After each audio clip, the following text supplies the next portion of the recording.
2011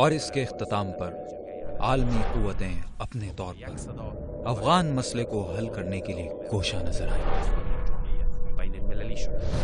آپ کو یہ بتا دیں کہ 2012 کے ابتدا میں ہی طالبان افغانستان کے سیاسی منظرنامے پر واپس آتے نظر آ رہے ہیں۔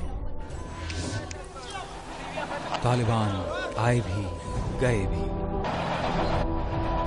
پھر افغانستان میں آتے نظر آ رہے ہیں، لیکن دنیا ان کی حقیقت سے بہت کم واقف ہے۔ کیا ان کی افغانستان میں 10 سالہ کارروائیاں امریکی اسٹانس میں تبدیلی کا سبب ہیں؟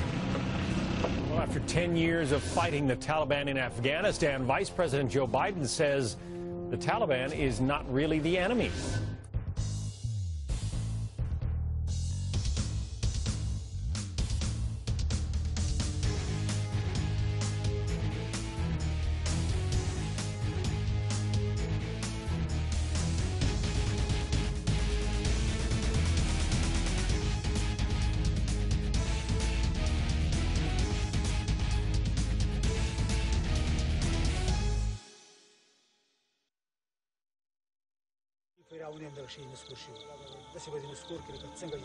طالبان لفظ تو ہے پشتو زبان کا جس کا مطلب ہے طالب علم، مگر پاکستان اور افغانستان کے اندر اصطلاحی مفہوم میں طالبان ان لوگوں کو کہا جاتا ہے جو دینی مدارس میں پڑھ رہے ہیں۔ افغانستان میں طالبان کے ظہور کے بعد یہ نام ان لوگوں کے لیے استعمال ہونے لگا جو پہلے مجاہدین سے لڑتے رہے، پھر کابل کے حکمران بنے اور 9/11 کے بعد نیٹو فورسز اور افغان حکومت کے خلاف برسر پیکار ہوئے۔ لیکن کیا مزاحمت کرنے والے سب کے سب طالبان ہیں؟ کیا مزاحمت کرنے والے طالبان کی افرادی قوت صرف موجودہ یا سابق طلبہ پر مشتمل ہے؟ اس سوال کے جواب کے لیے ہم ایک ایسے افغان صحافی کے پاس پہنچے جو کئی بار طالبان کی صفوں کے اندر گھس کر ان کے ساتھ وقت گزار اور افغانستان کے جنگ زدہ علاقوں کے دورے کر چکے ہیں۔ سمیع صاحب، پہلے تو یہ بتائیے کہ اس وقت جو افغان طالبان کی لیڈرشپ ہیں ان میں پرومیننٹ لوگ کون ہیں؟ یعنی طالبان کا نام تو سب لوگ سنتے ہیں، لیکن یہ کہ لیڈ کون کر رہا ہے، ان کے نمبر 2، نمبر 3، نمبر 4 لہر کی قیادت کون سی ہے، تو وہ بہت کم لوگ جانتے ہیں۔ دیکھیں، اوورآل جو طالبان کا جو مین سٹریم کا جو لیڈر ہے، جن کو طالبان اپنا امیر المومنین مانتے ہیں، وہ تو ظاہر بات ہے ملا محمد عمر اخوان ہے، جو کہ اس طالبان تحریک کا ابتداء اور بنیاد انہوں نے رکھا۔ اس وقت جو سب سے سینئر جو فگر ہے طالبان میں، وہ ہمارا ایک دوست بھی تھا، اختر محمد منصور، جو کہ ہلمند سے ان کا تعلق تھا۔ انہوں نے 94 میں جب پشاور سے وہ جوائن کر رہا تھا، اس دن میں ان کو رپورٹ کر رہا تھا۔ وہ ہے اس وقت سب سے پرماننٹ لیڈر طالبان کے، جو کہ سول ایویشن منسٹر بھی تھے۔ اس کے علاوہ ایک اور بڑے نوجوان جو ملٹری کمانڈر ہے، جو ساری طالبان کے جو ملٹری کونسل ہے ان کو لیڈ کرتے ہیں، ملا ذاکر، وہ بھی طالبان دوری حکومت میں۔ ملا فاضل کا جو کہ deputy chief of the army staff تھا اور ڈپٹی ڈیفنس منسٹر تھا، ان کا نائبین میں سے تھا۔ وہ انہوں نے 4-5 سال گوانتانامو میں گزارے، اس کے بعد جب ریلیز ہو گئی تو اس وقت وہ سب سے اہم لیڈر ہے۔ اس کے علاوہ جو سب سے اہم لیڈر اس وقت طالبان کے اندر ہے وہ ملا محمد حسن رحمانی اخوند ہے، جو کہ کندہار کا گورنر رہ چکا ہے۔ اس کے علاوہ پشاور سائڈ پہ یا پشاور کے نزدیک جو افغانستان کے صوبے ہے، وہاں پر جو طالبان کے سب سے پرومیننٹ لیڈر ہے وہ تھا طالبان کا ایک حکمران شورا کا معاون یا ڈپٹی مولوی عبدالکبیر، وہ بھی بہت بڑا لیڈر ہے۔ اس کے علاوہ جب فردر آپ جائے خوست کی طرف تو وہاں پر بتایا جاتا ہے کہ حقانی صاحب ان کی جو بچے ہیں وہ وہاں پر پرومیننٹ لیڈر ہے۔ تو میرے خیال میں اس وقت طالبان انہوں نے اس طرح ایک سسٹم بنا دیا ہے، ایک متوازی حکومت بنا دیا ہے۔ ہر صوبے میں، ہر ریجنل میں ان کا ایک ریجنل ملٹری کونسل ہوتا ہے، ایک بندہ اس کو لیڈ کرتا ہے، پھر ہر صوبے میں ایک گورنر ہوتا ہے جو کہ وہ ریجنل ہیڈ کو رپورٹ کرتے ہیں، پھر ریجنل ہیڈ جو ہے نا وہ طالبان کے ملٹری کونسل کو رپورٹ کرتا ہے، اور ملٹری کونسل جو ہے نا وہ ٹاپ لیڈرشپ کے جو ممبر ہے ملا ذاکر اور ملا منصور کو رپورٹ کرتے ہیں، ملا منصور ملا محمد عمر اخوان کو اس طرح کرتے ہیں. تو اندر سے ایک طالبان کا جو سسٹم ہے وہ موجود ہے. لیڈر سامنے نہیں آتے، وہ ملتے نہیں ہیں، وہ براہ راست ان سے مکالمہ نہیں کرتے، تو یہ آرڈر کمیونیکیٹ کس طرح ہوتے ہیں اور یہ سارا سٹرکچر قائم کس طرح ہے؟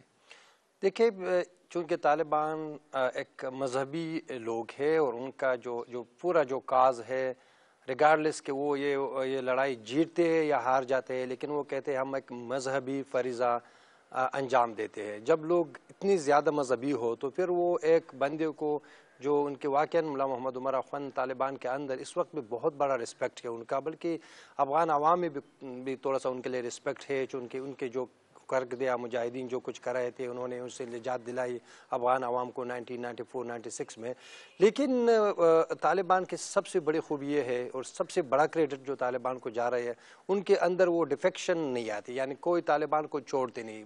10 سالوں میں ہم نے دیکھ لیا کہ بڑی بڑی آفر آ گئی حکومت کی طرف سے بھی، افغان حکومت کی طرف سے بھی، کرزئی صاحب کی طرف سے بھی، لیکن کسی بھی ملا عمر سے اختلاف کر کے حکومت میں نہیں. وجہ اس کی کیا ہے؟ نظریاتی کمٹمنٹ ہے یا کہ خوف؟ نہیں، خوف تو بالکل نہیں ہے. سب سے بڑا جو وجہ ہے وہ نظریاتی کمٹمنٹ ہے، اور وہ چونکہ وہ لوگ ایسے سوسائٹی سے آئے ہیں، ایک بڑی غریب سوسائٹی، ایسے افغانستان کے بڑی غریب سوسائٹی سے یہ لوگ آئے ہیں، اس لیے وہ انتہائی درجے تک وفادار ہوتے ہیں. اور میرے خیال میں اس میں سب سے اہم کردار جو نظریاتی کمٹمنٹ ہے، اور ملا عمر کو ابھی بھی وہ ایک اسپریچول لیڈر مانتے ہیں. کبھی کبھی ہم تو یہ تو کہتے ہیں کہ مسلمان جو ہے نا وہ افغانستان کے مسلمان بلکہ ساری دنیا کے مسلمان خدا پر یقین رکھتے ہیں، انہوں کو دیکھا نہیں، پیغمبر علیہ السلام پر یقین دیکھتا ہے، اس پر دیکھا نہیں. لیکن اب وہ کہتے ہیں کہ 10 سال سے ملا عمر کا ہم نے نا آواز سنا ہے کہ جو ان کی آواز، لیکن پھر بھی ان پر بہت زیادہ ٹرسٹ کرتے ہیں. وہ جو بھی بیان اس کی منسوب کیا جاتا ہے وہ اس کو قبول کر دیتے ہیں. جو لوگ طالبان کے نام پہ نیٹو فورسز سے اور افغان حکومت سے لڑ رہے ہیں، ان کی کمپوزیشن کیا ہے؟ کیا سب مدرسوں کے طالبان ہیں جن کو ہم طالبان کہتے ہیں؟ ان میں کیا سابق مجاہدین لیڈر بھی ہیں؟ اور کیا عام افغانی کسی اور بنیاد پہ جو مدرسے کا طالب نہ ہو، جو مجاہد نہ ہو، وہ بھی اس تحریک میں شامل ہے؟ یعنی طالبان کی کیا کمپوزیشن ہے؟ ہم جس کو افغان طالبان کہتے ہیں اس میں کس طرح کے عناصر شامل ہیں؟ یہ کہ اس میں مذہبی جو مدرسوں کے عناصر ہے اس کا بیشتر جو طالبان کا جو کمپوزیشن ہے وہ یہی لوگ ہیں جو ان کو ترکیب میں شامل ہے. اس کے علاوہ آپ کو پتہ ہے افغانستان کے اندر بہت سے ایسے لوگ ہیں جو کہ کا کوئی تعلق طالبان سے نہیں تھا، لیکن وہ بھی طالبان کو سپورٹ کر رہی ہے. ابھی آپ دیکھ رہے ہیں کہ افغان حکومت اور امریکنز یہ کہہ رہے ہیں کہ سرپرائزنگلی ابھی جو اٹیکس کابل میں ہو رہے ہیں اس میں بجائے کہ ٹریڈیشنل طالبان اس پہ شریک ہو، اس میں یونیورسٹی کے پروفیسر وغیرہ اور اسٹوڈنٹس اس میں شریک ہو چکے ہیں. تو یہ جو سٹارٹ لیا تھا طالبان نے ایک مدرسے سے، پھر اس کے بعد جب ان کا کولیپس ہو گیا، اس کا دوبارہ آمد ہوا افغانستان میں، اس کے بعد افغانستان کے لوگوں نے بھی ان کو جوائن کیا. میں کافی لوگوں کو جانتا ہوں جو گھروں سے غائب ہو جاتا ہے پھر وہ طالبان کو جوائن کر دے. تو میرے خیال میں اس وقت یہ جو سٹارٹ میں جو انسرجنسی تھا یا مقاومت تھا مجاہدین طالبان کا، وہ اب آہستہ آہستہ نیشن وائڈ انسرجنسی کے شکل میں افغانستان میں پھیل رہی ہے. ظاہر بات ہے کہ اس میں لیڈرشپ جو ہے وہ ابھی تک بھی طالبان ہے. میں اس وقت کسی بھی ایسے بندے کو نہیں جانتا کہ جو طالب نہیں ہے لیکن اس وقت طالبان کے کمانڈ میں بڑی پوزیشن میں ہے. جتنے بھی لیڈرز ہیں وہ پرانے طالبان ہیں، اور جو لوگ ہیں اس میں عوام بھی ہے، کچھ لوگ حکومت سے ناراض ہے، کچھ کے لوگوں کے رشتہ دار مار چکے وہ بامبنگ وغیرہ میں، تو انہوں نے بھی ایز اے ریونج ان کو جوائن کیا ہے. جذبہ محرک کا کیا ہے طالبان کا؟ صرف دینی ہے؟ کوئی اسٹریٹجک گیم ہے؟ مالی مفاد ہے؟ نیشنلزم ہے؟ پختون ولی ہے؟ کیا ہے بنیادی جذبہ محرک کا؟ میرے خیال میں سب سے جو بنیادی جذبہ طالبان کے پیچھے ہے ان کا مذہبی رجحان، اور سب سے بڑا جو وجہ ہے دنیا میں مسلمانوں کے اندر امریکہ کے خلاف ایک نفرت. اس کے علاوہ ان کے پاس نہ کوئی پولیٹیکل پلاننگ ہے، نہ کوئی پولیٹیکل اسٹریٹجی ہے، حتیٰ جو ملٹری اسٹریٹجی ہے وہ بھی کبھی کبھی اتنی ناقص ہوتا ہے کہ ایک اٹیک کے بعد وہ بہت زیادہ لازز کرتے ہیں، بہت زیادہ ان کے لوگ مارے جاتے ہیں. تو میرے خیال میں اس وقت بھی طالبان کی سب سے بڑی خامی یہ ہے کہ یہ ایک پولیٹیکل موومنٹ نہیں ہے، ان کے پاس پولیٹیکل اپنے خود کو آگے بڑھانے، پولیٹیکل طور پر اپنے آگے بڑھانے کا کوئی صلاحیت نہیں ہے، صرف مذہبی لوگ ہیں. میرے خیال میں اس وقت طالبان کے اندر بھی یہ سوچ نہیں ہے اگر 2014 کے بعد اگر وہ دوبارہ برسر اقتدار آئیں گے تو کیا مطلب، دوبارہ ایک لڑائی ہوں گے، ایک اور فیز لڑائی کا شکار سٹارٹ ہوں گے کہ سیول وار ہوگا. ان کے ساتھ صرف لڑنا ہے. میرے خیال میں اس کی سب سے بڑی کمزوری ہے ان کے پاس ایک پولیٹیکل ویژن نہیں ہے.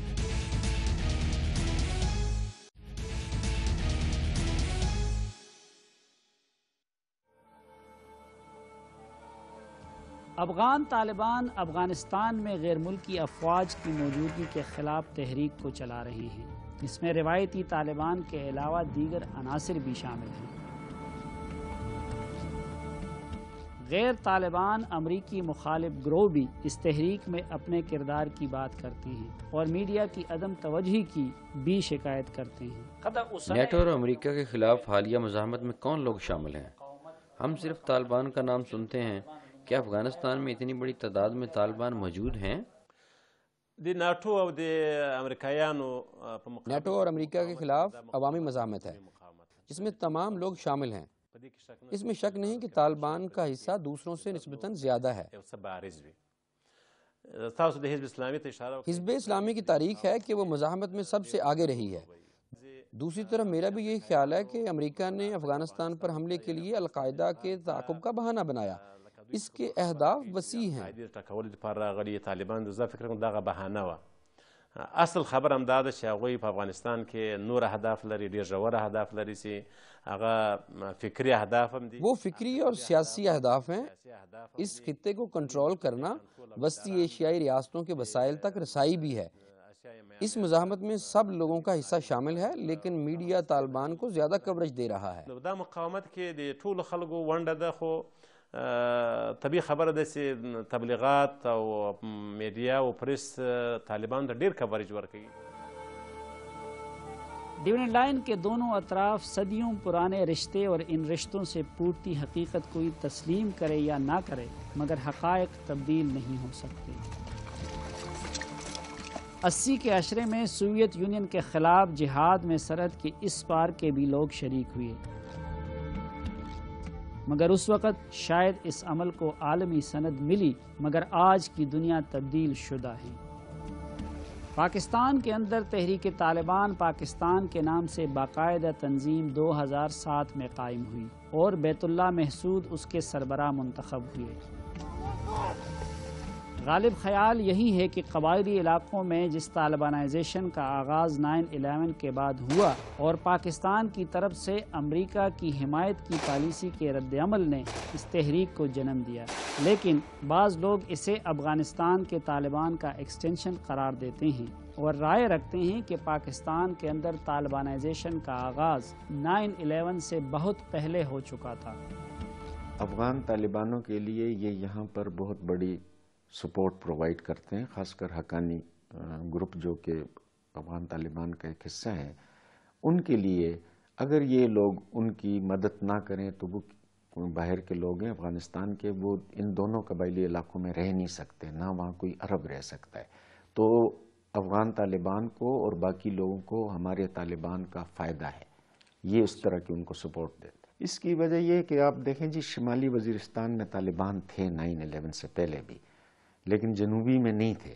جنوبی وزیرستان میں جو وزیر تھے احمد زئی وزیر، ان کے لوگ جاتے تھے اور طالبان کے ساتھ مل کر ناردرن الائنس کے خلاف لڑتے تھے. وہ جب 9/11 ہوا، خاص کر مارچ 2002 میں، اگر آپ کو یاد ہو، پکتیا صوبے میں یہ شاہی کوٹ میں آپریشن ہوا ہے نیٹو فورسز نے، وہاں سے یہ لوگ، یہ ہمارے وزیر کا ایک گروپ تھا جو بعد میں اسی وقت آئیڈینٹیفائی ہو گیا تھا، وہ ان کو لے کر آئے ہیں. اور اس کے بعد کچھ مسعود بھی تھے جو کہ تھے وہاں پر، ان کے ساتھ لڑتے تھے. وہاں سے یہ تحریک شروع ہوئی، لیکن اس نے زور پکڑا ہے فروری 2005 کے بعد. طالبان وہاں پر آئے، بیت اللہ کے پاس اتنے آدمی نہیں تھے.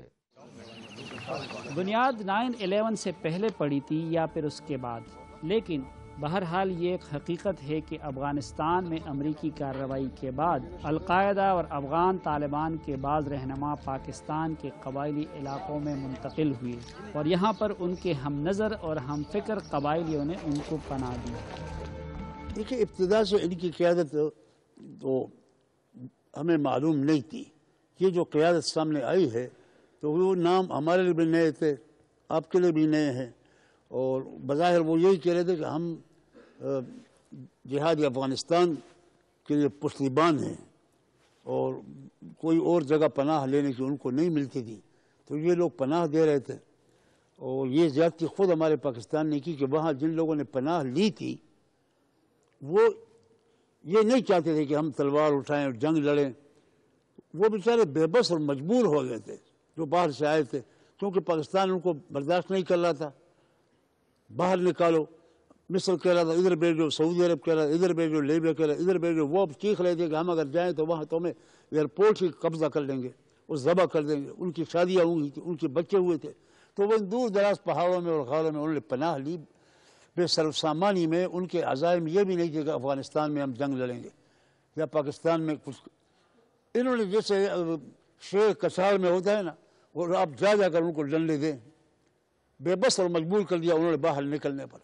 پھر ان لوگوں نے بھی اس موقع کو غنیمت سمجھا کہ ہم ان کے لیے استعمال ہو جائیں یا ان کے بچانے کے نام سے وہاں ایک مرکز بنا لیں، تو بے تدبیری یہاں سے ہوئی تھی کہ ہم ان لوگوں کے کہہ دیتے ہیں کہ اب اگر جہاد افغانستان ختم ہو چکا ہے، آپ نے کوئی گڑبڑ نہیں کرنی ہے پاکستان میں، اور امن کے ساتھ وقت گزارتے ہو، گھروں میں رہو، غاروں میں رہو، بیوی بچے تمہارے ہیں، تو وہ مان لیتے ہیں۔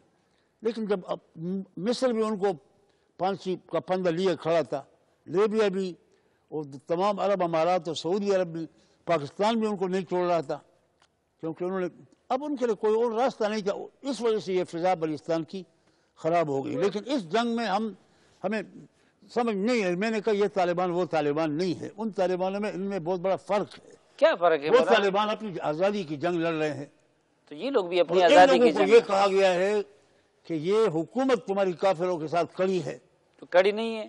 میں یہی کہتا ہوں، جب ان کو یہ سکھایا گیا کہ تمہاری حکومت کولیشن ہے اور فخر سے کہتی ہے کہ میں فرنٹ لائن ہوں، اب ان لوگوں کو پڑھنے پڑھانے اور فتویٰ دینے کی ضرورت نہیں ہوئی، اتنا تو وہ سمجھتے ہیں۔ انہوں نے کہا پھر ان کافروں پر پہلے ہاتھ صاف کرو۔